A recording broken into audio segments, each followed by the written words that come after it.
Hello everyone, welcome back to my YouTube channel and RJ Online Classes. How are you all? I wish you all are fine. चलिए भाई, तो हम लेकर आ गए हैं आपके लिए एक मिक्स्ड सेशन। ठीक है, हमारा जो 8 बजे की जो क्लास रहती है, जो सेशन रहता है, वो mixed session specially SSC aspirant के लिए। जिसने भी एसएससी सीजीएल का, एसएससी सीएचएसएल का या एसएससी स्टेनो का या एसएससी एमडीएस का फॉर्म डालने वाले हैं या जिन्होंने डाला हुआ है, ठीक है, तो वो उनके लिए ये क्लास बहुत ही इंपॉर्टेंट है। ठीक है, क्योंकि ये जो सेशन है ये बहुत ही इंपॉर्टेंट सेशन, ये ऐसे टॉपिक हैं, ऐसे पॉइंट्स हैं, ठीक है, जो आपके लिए बहुत ही ज़रूरी हैं समझना और इनकी प्रैक्टिस करना। ठीक है, हाँ, आधा पार्ट हम लोग मॉर्निंग में वकैब के सेशन में कर लेते हैं, साइनोनिम एंटोनिम वन वर्ड, ठीक है, और आपका एरर, स्पेलिंग एरर और इडियम्स, वो आधा पार्ट वहाँ कंप्लीट करते हैं। आधा पार्ट हम लोग शाम की क्लास में 8 बजे की क्लास में कंप्लीट करते हैं। वो क्या क्या है? वो आपका सेंटेंस इंप्रूवमेंट है, स्पॉटिंग एरर है, क्लोज टेस्ट है, पीक्यूआरएस है, ठीक है, और क्या है आपका पीक्यूआरएस और एफआईवी, फिल इन द ब्लैंक है। ठीक है, तो जल्दी से सभी लोग कंप्लीट तैयार हो जाइए। ठीक है, कॉपी पेन लेकर रेडी हो जाइए। ठीक है, चलिए फिर हम लोग स्टार्ट करते हैं अपने क्लास को। ठीक है, हाँ, तो जल्दी से जिसने भी चैनल को अभी तक सब्सक्राइब ना किया हो जल्दी से सब्सक्राइब कर ले और दोस्तों के साथ शेयर कर दें। हम बढ़ते हैं अपनी क्लास को आगे बढ़ाते हैं। ठीक है, इस क्लास में जो भी हमने आपको बता दिया है वो स्पेशली यहाँ पे जो मेन फोकस है स्पॉटिंग एरर पे, फिल इन द ब्लैंक्स पे, इंप्रूवमेंट ऑफ सेंटेंसेस पे या क्लोज टेस्ट पे या पीक्यूआरएस पे। ठीक है, तो चलते हैं, बढ़ते हैं अपनी प्रैक्टिस की ओर। ये रहा आपका पहला क्वेश्चन, तो चलते हैं भाई, श्री गणेश करते हैं। ठीक है, तो जल्दी से सभी लोग आंसर बताइए, इस सेंटेंस में कहाँ पर एरर है। ठीक है, एरर बताना है, इस सेंटेंस के किस पार्ट में एरर है। Our vacation is between 12 May to 12 June, जल्दी से बताइए यहाँ पे आपका आंसर क्या हो जाएगा। Option number A, our vacation is between 12 मई या टू 12 जून या नो एरर। अगर आपको लगता है कोई भी एरर नहीं है तो जल्दी से कमेंट करके बताइए, जल्दी से बताइए क्या ऑप्शन होगा आपका, कहाँ पे एरर है। ऑप्शन नंबर ए में, ऑप्शन नंबर बी में, ऑप्शन नंबर सी में या ऑप्शन नंबर डी में। जल्दी से कमेंट करिए। बिल्कुल आप लोग बिल्कुल वेरी गुड इवनिंग सभी को, वेरी गुड इवनिंग। जल्दी से सभी लोग आंसर कर दीजिए भाई, जल्दी से आंसर बताइए क्या हो जाएगा आंसर। बहुत ही इंपॉर्टेंट क्वेश्चन है और बहुत ही इंपॉर्टेंट सेशन है। ठीक है, तो जल्दी से लाइक करिए और शेयर करते रहिएगा। ठीक है, चलिए भाई समझ लेते हैं इस सेंटेंस का, इस क्वेश्चन का आंसर। ठीक है, चलिए, तो आपका जो एरर है वो एरर है पार्ट नंबर सी में। कहाँ पे? यहाँ पे पार्ट नंबर सी में एरर है। क्या एरर है उसको समझ लीजिएगा। ठीक है, यहाँ पे बिटवीन का कॉम्बिनेशन टू के साथ नहीं बनता है। किसके साथ बनता है? ये आपका कंजंक्शन का पार्ट है। ठीक है, किस टॉपिक का? यहाँ पे क्वेश्चन है कंजंक्शन का। ठीक है, और ये एसएससी के एग्जाम में पूछा गया क्वेश्चन है। ठीक है, बिटवीन के साथ आता है एंड। क्या कंजंक्शन यूज की जाती है? एंड कंजंक्शन का यूज किया जाता है। और एक और वर्ड होता है जिसके साथ हम एंड का यूज करते हैं, वो वर्ड होता है बोथ। बोथ और बिटवीन के साथ हम लोग कंजंक्शन एंड लगाते हैं। ये बात याद रखिएगा, नोट कर लीजिएगा। ठीक है, तो यहाँ टू नहीं, क्या होगा? एंड हो जाएगा। तो ऑप्शन नंबर आपका आंसर क्या हो जाएगा? सी हो जाएगा। क्लियर हुआ? चलिए फिर बढ़ते हैं नेक्स्ट क्वेश्चन की ओर। और ये रहा आपका नेक्स्ट क्वेश्चन। क्या? ही is very angry on me. यहाँ पे वन नहीं होना चाहिए, ऑन होना चाहिए। ठीक है, हाँ, he is very angry on me because I failed to return his book। जल्दी से बताइए किस ऑप्शन में एरर है आपकी। जल्दी से सभी लोग कमेंट करिए, जल्दी बताइए भाई कहाँ पे एरर है। Part number A, he is very angry on me because I failed yet to return his book या no error। जल्दी से बताइए किस पार्ट में एरर है। सभी लोग कमेंट करिए, बिल्कुल कमेंट करिए, जल्दी से कमेंट करके आंसर बताइए। बिल्कुल सही जा रहे हैं आप लोग, बिल्कुल सही जा रहे हैं। चलिए भाई समझ लेते हैं। तो यहाँ पर पहली बात तो यहाँ पे ऑन होगा, ऑन सेंटेंस में है। ठीक है, हाँ, तो आप गलती कहाँ पर है ये समझ लीजिएगा। ठीक है, ही इज वेरी एंग्री। एंग्री एक वर्ब है, ऐसी होती है। एंग्री मतलब होता है नाराज होना। ठीक है, अब इसके साथ दो वर्ब, दो प्रीपोजिशंस यूज होती है। एक होती है विद, ठीक है, और एक होती है एट। एंग्री एट आता है या एंग्री विद आता है। अगर कोई पर्सन से आप एंग्री हो, पर्सन से हो एंग्री, तो फिर आ जाएगा विद। अगर किसी पर्सन की आदत से या किसी एक्शन से आप नाराज हैं, एंग्री हैं, तो आ जाएगी प्रीपोजिशन एट। क्लियर हुआ कि नहीं हुआ?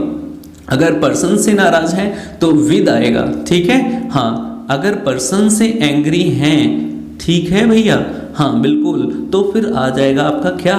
विद। और अगर किसी पर्सन के किसी हैबिट या किसी, हाँ, एक्शन से आप नाराज हैं तो एट आ जाएगा। पर्सन से है तो विद, पर्सन के एक्शन से है या किसी थिंग से है, चीज से है जो उन्होंने आपको दिया है, गिफ्ट किया, उससे नाराज है तो एट आ जाएगा।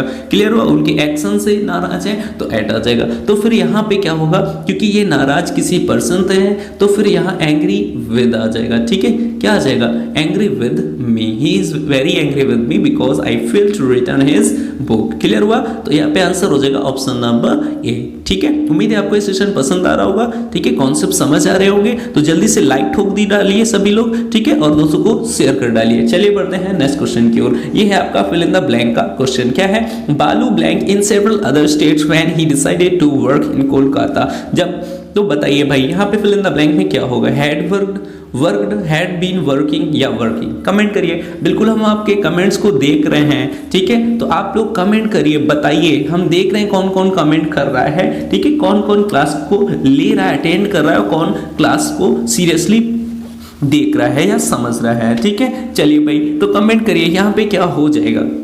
चलिए समझ लेते हैं क्या है। Balu blank in several other states when he decided to work in Kolkata. तो बालू ने जब डिसाइड किया था कोलकाता में काम करने के लिए, तब वो काम कर चुका था। कहाँ? अदर सेवरल स्टेट्स में, कई स्टेट्स में वो काम कर चुका था। कब? जब उसने डिसाइड किया था। डिसाइड कहाँ किया था उसने? पास्ट में। और पास्ट में उसने डिसाइड किया है, मतलब आज हम मान लेते हैं आज आपकी 1 अप्रैल है, तो उसने 1 अप्रैल के पास्ट में डिसाइड किया था किसी पॉइंट में। ठीक है, और जब उसने ये डिसाइड किया था उसके पहले वो कई स्टेट्स पर काम कर चुका था।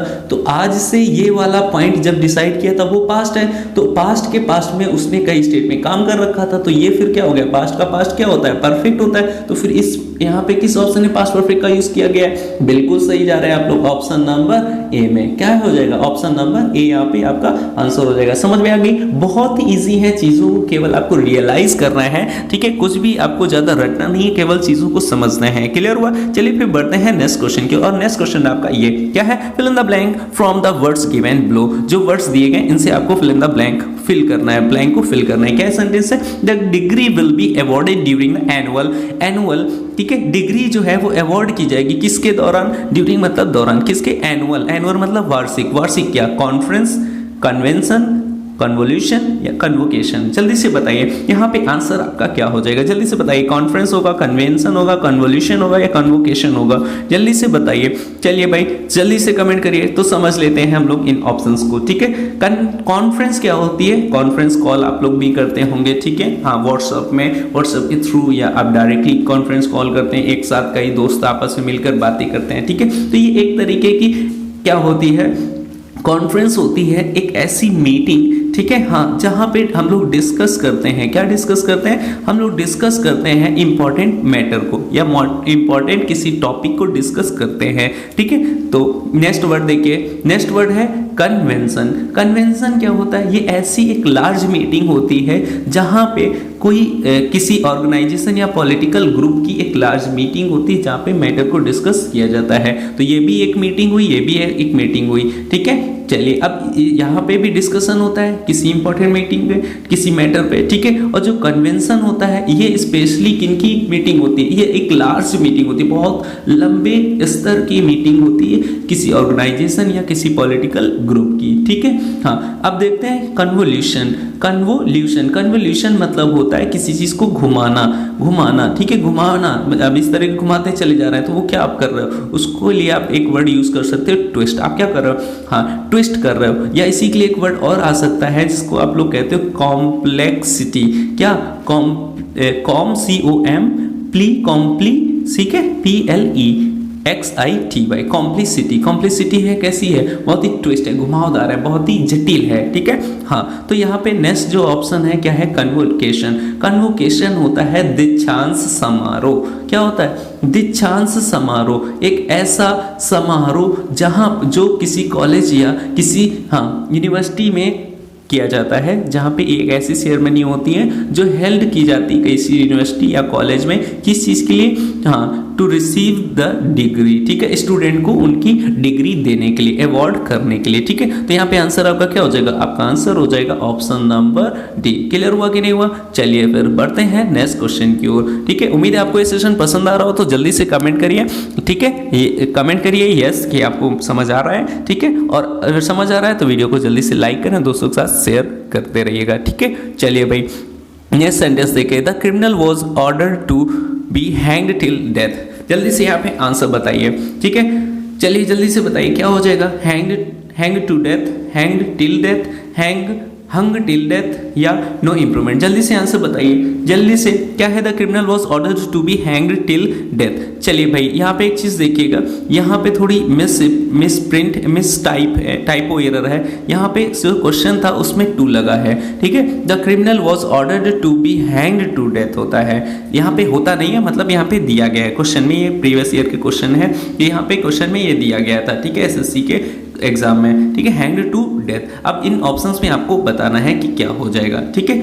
अगर हम इसी को सही मान लें, हैंग्ड टिल डेथ, मतलब क्रिमिनल को ऑर्डर दिया गया, ठीक है, मतलब जज ने ऑर्डर दिया क्रिमिनल को, एक ही क्रिमिनल को क्या कर दीजिए आप, फांसी चढ़ा दीजिए, ठीक है, फांसी के तख्ते पर चढ़ा दीजिए। कब तक चढ़ाइएगा, कब तक टांगिएगा फांसी में, कब तक टांगिएगा, जब तक वो डेथ ना हो जाए उसकी, जब तक वो मर ना जाए। डेथ के लिए आज हम लोगों ने कई वर्ड सीखे थे, जल्दी से कमेंट करके बताइए डेथ के कौन कौन से वर्ड हैं जो हम लोगों ने आज ही सीखे, जल्दी से सभी लोग कमेंट करिए। चलिए भाई तब तक हम इस पॉइंट को समझ लेते हैं, ठीक है।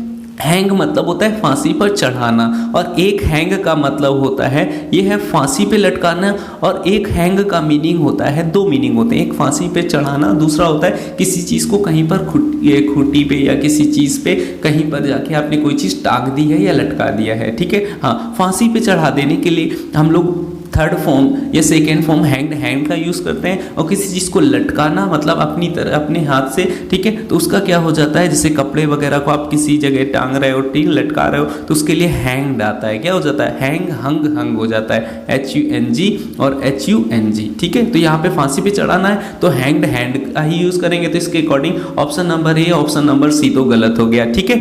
अब अगर यहाँ पे माने टू होगा तो टू नहीं होगा, गलत, क्योंकि कब तक उसको फांसी पे चढ़ाएगा, जब तक मर नहीं गया, तो टिल आ जाएगा, उस सेंस में टिल आएगा।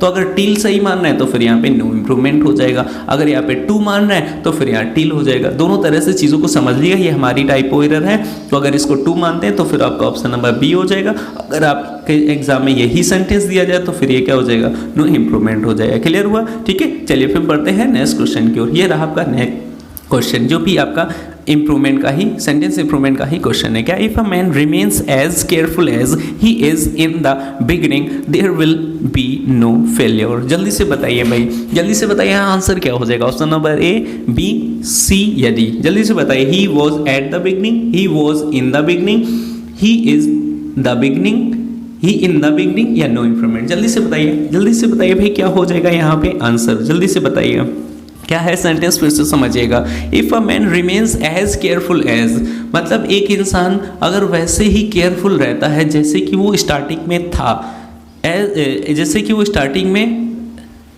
ठीक है। If a man remains as careful as he is in the beginning, नहीं, वो स्टार्टिंग में जैसे है नहीं, जैसे वो स्टार्टिंग में था, ठीक है। ध्यान दीजिएगा क्या कह रहे हैं, if a man remains as careful as, अगर इंसान उसी तरह केयरफुल रहता है जैसे वो स्टार्टिंग में था, ठीक है, या स्टार्टिंग में रहता है, तो फिर यहाँ पे क्या हो जाएगा, यहाँ पे आपका जो टाइम है वो इज ना होकर पास्ट की बात हो जाएगी, क्योंकि आपसे यही कहा जा रहा है, if a man remains as careful as, अगर इंसान कोई उसी तरह केयरफुल रहता है जैसे कि वो पास्ट में था, मतलब स्टार्टिंग में था, ठीक है। हाँ, तो स्टार्टिंग में था तो स्टार्टिंग वो टाइम कैसा हो गया, पास्ट का हो गया, तो फिर यहाँ क्या आ जाएगा, he was at the beginning. क्या हो जाएगा आंसर, हाँ, he was at the beginning, option number ए हो जाएगा। क्लियर हुआ, हाँ। तो चलिए बढ़ते हैं फिर नेक्स्ट क्वेश्चन की। नेक्स्ट क्वेश्चन आपका ये क्या है, ये आपका क्वेश्चन है किसका, क्लोज टेस्ट का। तो जल्दी से आंसर करिए भाई। क्लोज टेस्ट को हम लोग सबसे पहले पढ़ेंगे, ठीक है, उसके बाद ऑप्शंस में आएंगे। तो क्लोज टेस्ट को एक नजर पे जल्दी से पढ़िए, क्या है, बिना ब्लैंक के ही पढ़िए पहले, ठीक है। One fine morning a blank knocked at the doors, ठीक है, of the home for the aged run by nuns, ठीक है। He told the nun in charge that as he was blank to Delhi, he wanted to leave his servant maid to the blank of the nuns.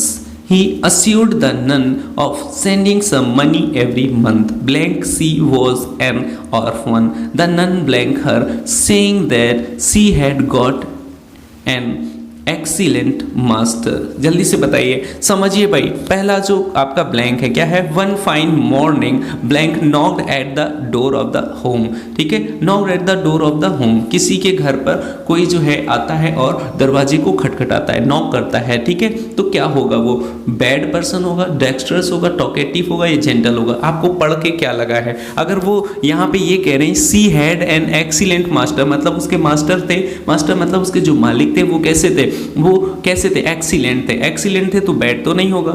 ठीक है, bad तो नहीं कह सकते हैं। Dextrous कैसे होते हैं? निपुण होते हैं। ठीक है, स्किल्ड होते हैं, तो यहाँ स्किल की तो बात कही नहीं जा रही है। टॉकेटिव बातूनी, तो बातूनी की बात नहीं की जा रही। फिर क्या आ जाएगा? फिर ऑप्शन आ जाएगा आपका ऑप्शन नंबर डी, जेंटल है। वो कैसे हैं? बहुत ही जेंटल पर्सन है, विनम्र पर्सन है। ठीक है, हाँ बिल्कुल, यहाँ पे आंसर क्या हो जाएगा? Option number D. चलिए फिर आगे बढ़ते हैं, आगे स्टोरी को पढ़ते हैं और आंसर्स को देखते हैं क्या होगा। यहाँ क्या हो जाएगा? वन फाइन मॉर्निंग आ जेंटल मैन, यहाँ पे होना चाहिए था अ जेंटल मैन होना चाहिए था। ठीक है, a gentleman knocked at the door of the home for the aged run by nuns. He told the nun, उन्होंने जो पर्सन आया था यहाँ पे, यहाँ क्या हो जाएगा? हाँ, उसमें जो जेंटल था, जेंटल मैन होगा। ठीक है, जेंटल मैन आए थे। ठीक है, हाँ जेंटल मैन जो आए थे, ही टोल्ड द नन, उन्होंने नन से कहा, जो नन इंचार्ज थी उनसे उन्होंने कहा that as he was to Delhi, जैसे कि वो दिल्ली क्या हो रहे हैं? शिफ्ट हो रहे हैं, चेंज हो रहे हैं, ट्रांसफर हो रहे हैं या मूव हो रहे हैं? जल्दी से बताइए, यहाँ पे आंसर क्या हो जाएगा? कोई एक स्थान से दूसरी स्थान पर जाता है तो क्या यूज करते हैं? शिफ्ट यूज करते हैं, मूव करते हैं या ट्रांसफर करते हैं? जल्दी बताइए भाई। अब वो पर्सन एक जगह से दूसरी जगह क्या हो रहा है? शिफ्ट हो रहा है। क्या हो रहा है? क्या वर्ड यूज करते हैं? शिफ्ट यूज करते हैं। ठीक है, एक जगह से छोड़कर दूसरी जगह जाना। ठीक है, तो वो किसी स्टेट में वहां से छोड़कर वो दिल्ली में जा रहा है, दिल्ली जा रहा है तो वो शिफ्ट हो रहा है। ठीक है, तो as he was shifted to Delhi, he wanted to leave his servant maid, जो उनके घर की नौकरानी है, सर्वेंट है, मेड है, उनको वो, ठीक है, to the blank of the nuns. तो वो नन्स की किस चीज के लिए? क्या यहाँ पे सेंटेंस को समझिएगा, यहाँ क्या कह रहा है? ये सेंटेंस है 9 नंबर, क्या है? He wanted to leave his servant maid to the blank of the nuns. Nuns की किस चीज में? ऑफ क्या होता है? पोजीशन दिखाता है या पार्ट दिखाता है? किस चीज का? नन्स का। तो नन्स के ऑफ क्या? क्या नन्स के? होम में, घर पे, कस्टडी में, प्रोटेक्शन में या केयर में? जल्दी से बताइए, जल्दी बताइए क्या होगा? केयर, प्रोटेक्शन, कस्टडी या होम? सेंस के अकॉर्डिंग क्या लग रहा है? बिल्कुल सही जा रहे हैं आप लोग। ऑप्शन नंबर क्या हो जाएगा? ऑप्शन नंबर बी हो जाएगा। ठीक है, हाँ, he wanted to leave his servant maid to the custody of the nuns, वो उनकी कस्टडी पे, संरक्षण पे उनको छोड़ना चाहती हैं। ठीक है, हाँ चलिए, तो क्या हो जाएगा? Made to the custody of the nuns. ठीक है, हाँ आगे देखिएगा। He assured the nun of sending, उन्होंने क्या किया? नन्स को अस्योर किया। ठीक है, सुनिश्चित किया कि मैं हर महीने आपको कुछ पैसे, हर महीने मैं आपको कुछ पैसे क्या करता रहूँगा? छोड़ता, भेजता रहूँगा। ठीक है, हाँ मैं कुछ पैसे यहाँ पर भेजता रहूँगा, ये उन्होंने उनको अस्योर किया। ठीक है, हाँ आगे देखते हैं। एवरी मंथ, एवरी मंथ, आगे देखते हैं यहाँ पे क्या आ जाएगा?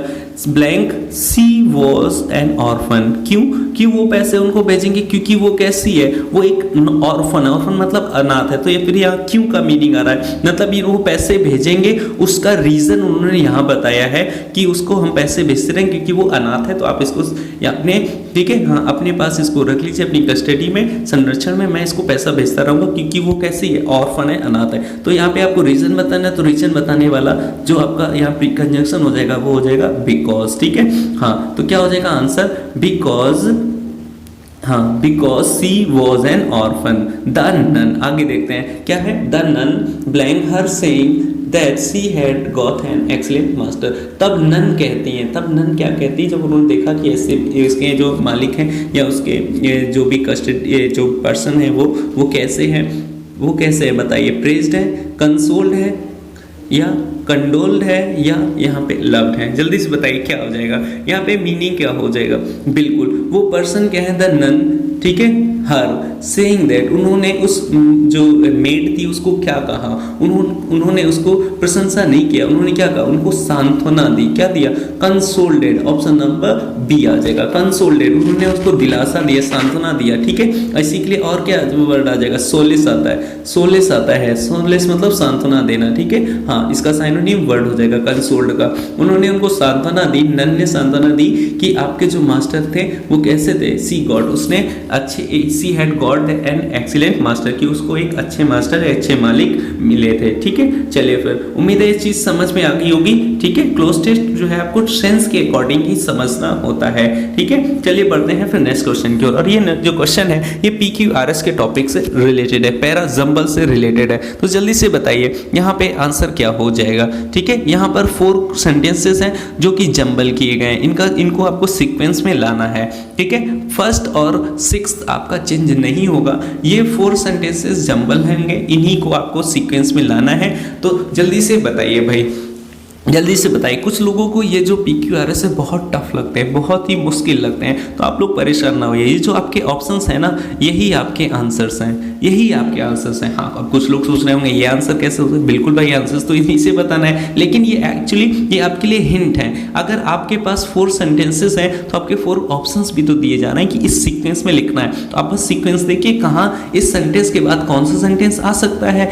या इस सेंटेंस से पहले कौन सा सेंटेंस, क्योंकि ये दोनों तो फिक्स हैं, तो इसके पहले वाला देख लीजिए, इसके और इसके बाद वाला कौन सा आ सकता है, या किस सेंटेंस के बाद कौन सा सेंटेंस अरेंज करेंगे, ये देखना है। तो वो हम लोग ऑप्शन के अकॉर्डिंग देख लेंगे, ठीक है, मीनिंग के अकॉर्डिंग, कॉन्टेक्स्ट के अकॉर्डिंग। चलिए भाई, तो समझ लेते हैं। मैनी पीपल एडवाइज्ड मी, बहुत से लोगों ने मुझे एडवाइस किया, अगेंस्ट ऑप्टिंग फॉर इंग्लिश, ठीक है, against opting for English. Opt for क्या होता है, आपको हमने फ्रेजल वर्ब्स में कराया है, आपको जो फोल्डर करा रहा है उस वकैब की फोल्डर में आपको ये हमने फ्रेज कराया था। ऑप्ट फॉर मतलब होता है चूज करना, क्या करना है, चूज करना होता है। ऑप्ट फॉर मतलब चूज करना होता है, ठीक है, चुनना होता है, प्रिफर करना होता है। तो उसने किसको प्रिफर किया, इंग्लिश को, ठीक है। तो बहुत से लोगों ने एडवाइस किया कि आप इंग्लिश अगेंस्ट मतलब इसके खिलाफ, ठीक है, हाँ, कि इंग्लिश को सेलेक्ट क्यों कर रहे हो। चलिए भाई समझ लेते हैं।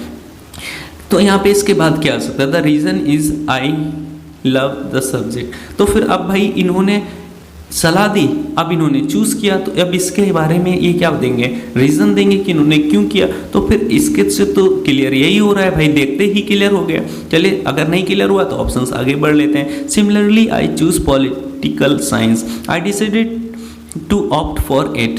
I find political science extremely interesting. अब अगर यहाँ पे और यहाँ पे देखें, इनमें तो पॉलिटिकल साइंस की बात हुई, इंग्लिश की तो बात कहीं हुई नहीं है। तो फिर ये बात कहाँ हुई है, ये बात हुई है पी नंबर में, पी ऑप्शन में ही बात हो रही है, ठीक है। मतलब सेंटेंस की शुरुआत कहाँ से होगी, पी से होगी, क्यू से हो नहीं सकती, एस से हो नहीं सकती, क्योंकि यहाँ बात इंग्लिश की गई, यहाँ पे आपकी बात किससे की जा रही है, पॉलिटिकल साइंस की, यहाँ भी पॉलिटिकल साइंस की। तो फिर ये इससे रिलेट कर नहीं सकता है, तो फिर क्यू और एस से शुरुआत होगी नहीं, ठीक है। एस से शुरुआत नहीं होगी तो डी नंबर चला गया, अब बचा ए, बी और सी। अब देखिए आर से शुरुआत क्या हो सकती है, देखिए many people advised me against opting for English, I decided to opt for it.